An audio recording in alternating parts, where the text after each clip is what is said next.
Good evening. How are you all doing today, Wigs? So we're gonna go back to where we've left off on, excuse me, about this is the season of where is our fruit and really locating where is our fruit, and this message is for one that has sown seeds and we're not seeing. You're not seeing the manifestation. And you're like, okay, God, since it's in the ground, I've done what I'm supposed to do. What's next? And God has definitely given us, I like to say, a how-to or even a blueprint to go ahead and find it. It's a scavenger hunt to find out where is our fruit. If we missed out on we didn't put too much water, which was the Spirit of God, or we didn't put too much light on it, which was the glory of God or Jesus, or like we're going to talk about today, is the ground. The ground is so beneficial for a seed, amen. The ground, like I put in my notes, is a determinant factor of a plant's strength and health. So if you have bad ground, what happens to the seed, right? Would it be a bad seed, right?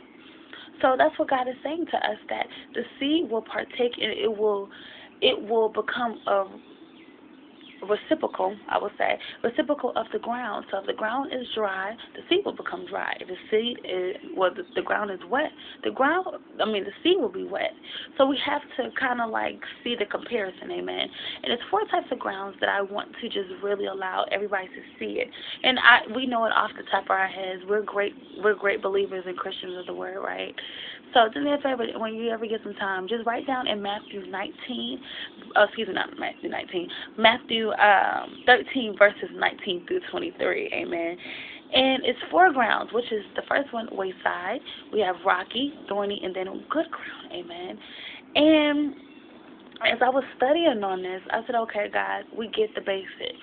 We have the wayside, we have the rocky, and then we have thorny and the good ground.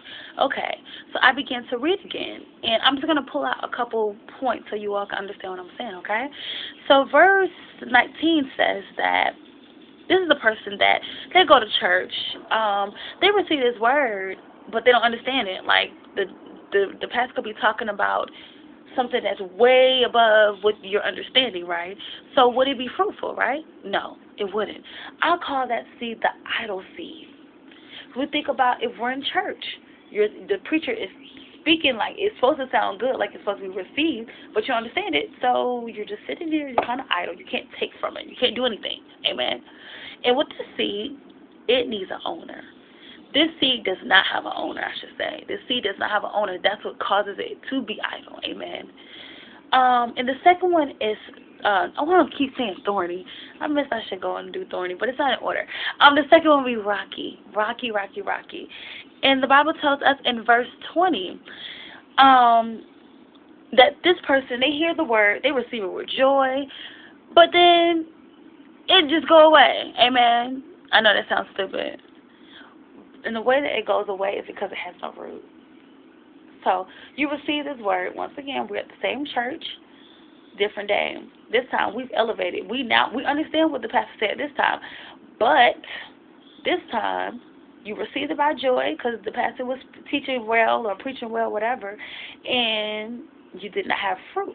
You did not have a root. You don't have root. You don't have any fruit. Amen.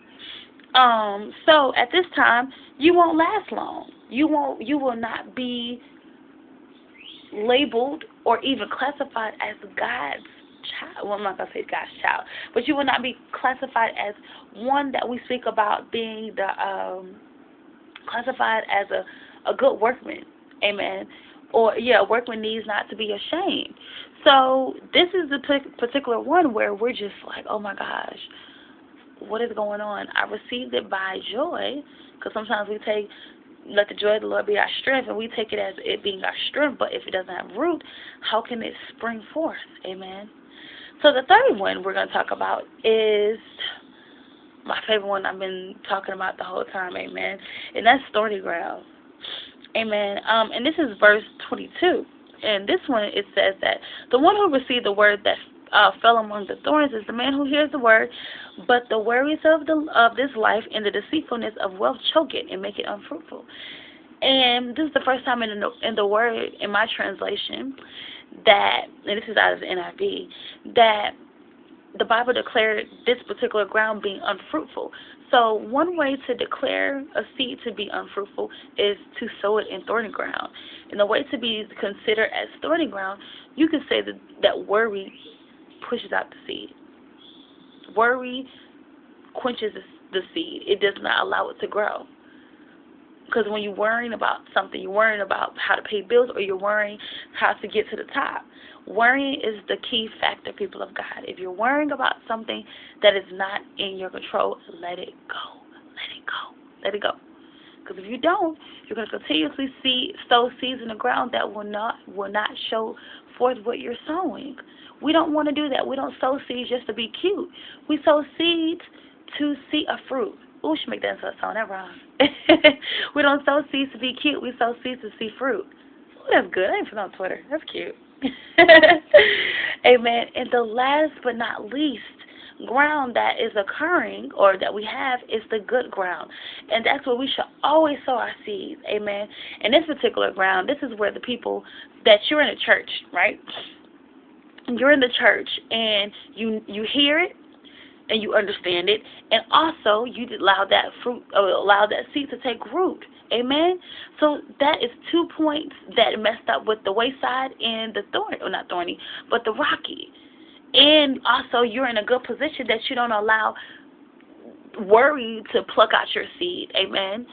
And it brings forth, amen, it brings forth a crop of 160 or 30 times what was sown. So that's awesome. So if you sowed one seed, you are eligible to have 100 other seeds. Amen. And that's what God is saying to us right now. People of God, be mindful of what we sow our grounds in. Be very, very, very, very, very mindful. Because this determines the strength and the health of your seed. Because if you have a good seed and you put it in a bad ground, guess what? It's going to become a bad seed. It's going to be unfruitful, amen? So we have to watch our ground. But we are good stewards, amen? So let's declare that over ourselves. I am a great steward over my seeds. I am a great steward over my seeds. I am a great steward of my seeds, amen? So I bless God for this word. It's very simple, very practical, that we can take it to everyday life. You know, and do me a favor, subscribe to the channel, and even share these videos. Share the whole entire, what is this? The series of where is my fruit, amen? Because people of God are feeling lost right now, that they don't know where their seed is, amen? Or they don't know where not their seed, but they don't know where their fruit is, amen? So I bless God for this word, and I love you all so dearly. And remember, follow me as I follow Christ, okay? And happy Father's Day. Wow. Love you all.